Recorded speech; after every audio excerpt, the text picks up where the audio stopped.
Auto Mundial, where we're heading to Oxfordshire for Salon Privé.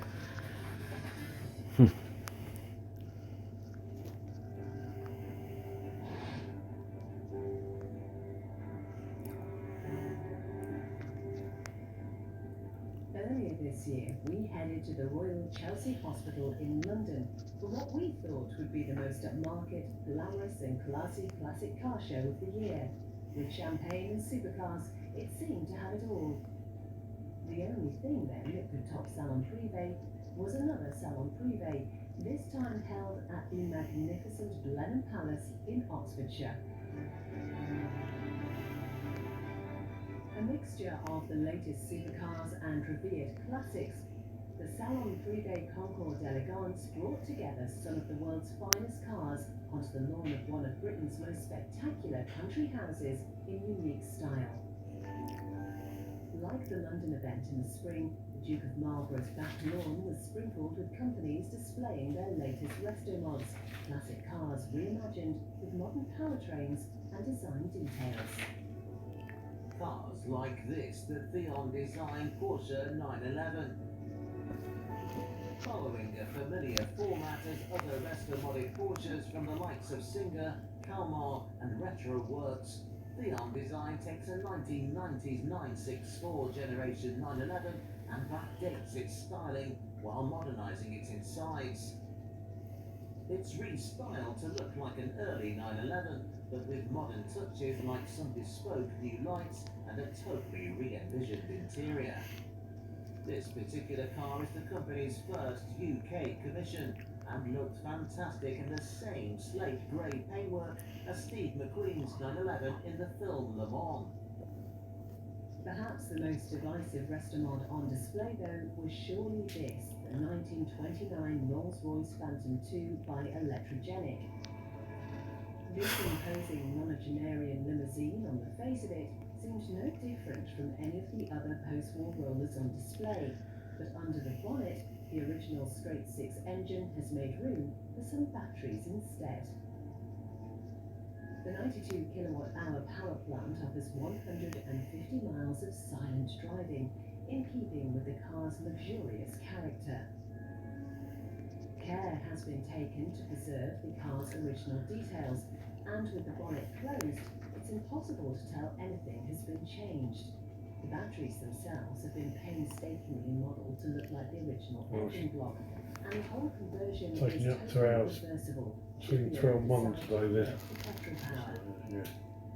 However, more than just the power plant was changed, the biggest challenge was re-engineering the through-flow chassis lubrication system and the cable braking system to work without the engine.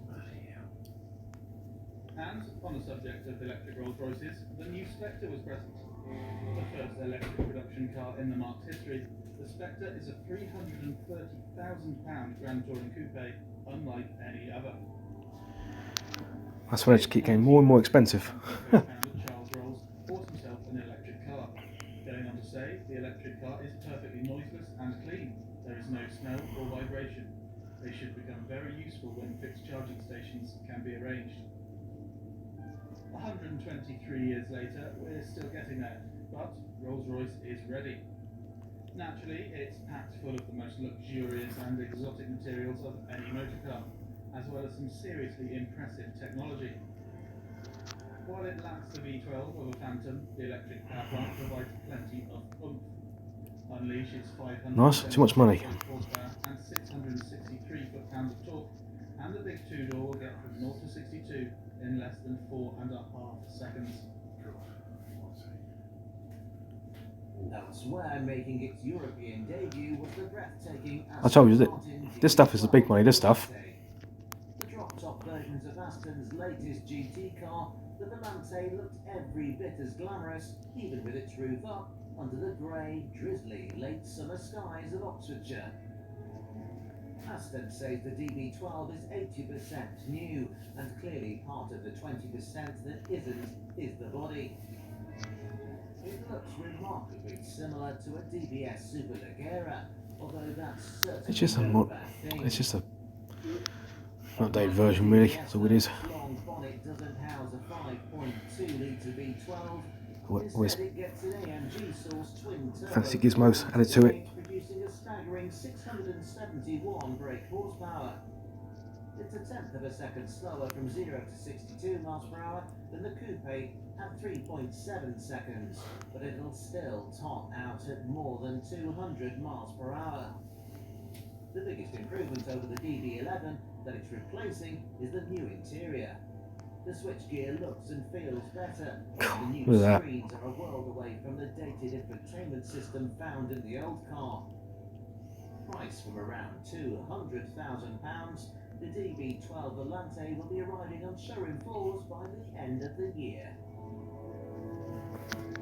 Of course, the main attraction of Salon Privé is the Concours d'Elegance, which sees some of the world's most desirable and historically important cars competing in classes ranging from pre-war veteran sports cars to the 21st century's greatest supercars.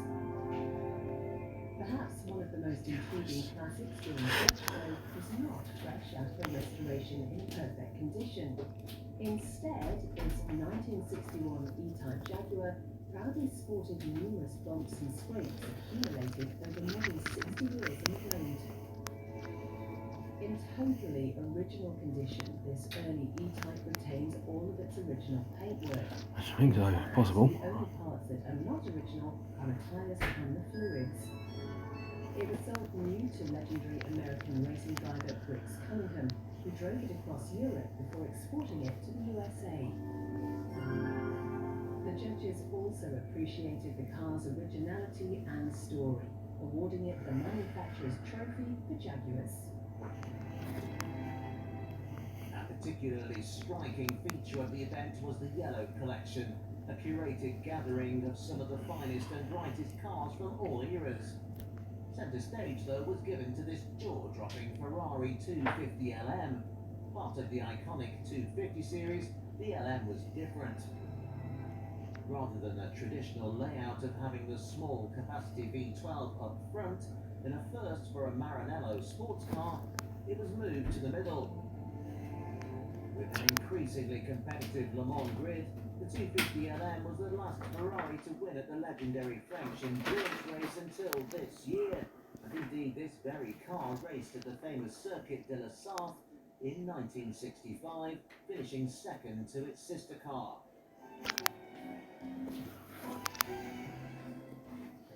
There were more Le Mans racers present too, like these beautiful Porsche 962s and this glorious Jaguar. With its famous Unipart livery and Union flags adorning each door, this particular XJ220 needs little introduction. One of 3 competition cars built by Tom Walkinshaw Racing, the car battled its way to a class win at the 1993 Le Mans 24-hour in heroic style.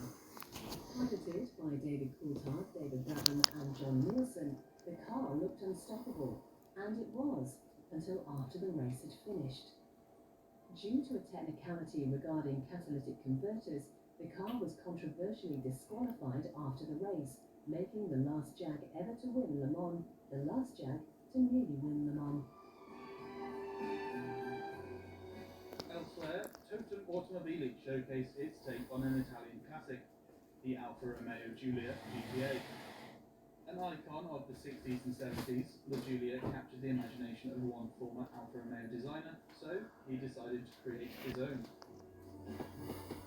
The Totem GT is a carbon-bodied, modern interpretation of the Giulia.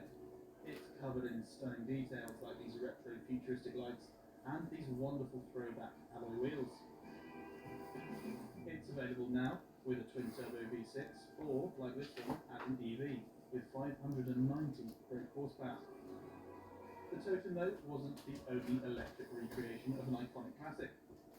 To the untrained eye, this is a blower Bentley. Look a bit closer though, That's practically exactly the same what I saw in Tatsfield. because this Bentley was built by the Little Car Company. It's an 85% scale replica that's road legal and electric. Really? The levels of detail are incredible, with every inch of the car a perfect scaled-down version of the 1920s Le Mans racer. Instead of the supercharged inline-4, the Junior Bentley gets a 48-volt battery with a 20 horsepower electric motor good for 45 miles per hour. It won't be doing any cross-continental trips then, but with 2 seats and no ULEZ charge to pay, it does seem like the ultimate summer city car.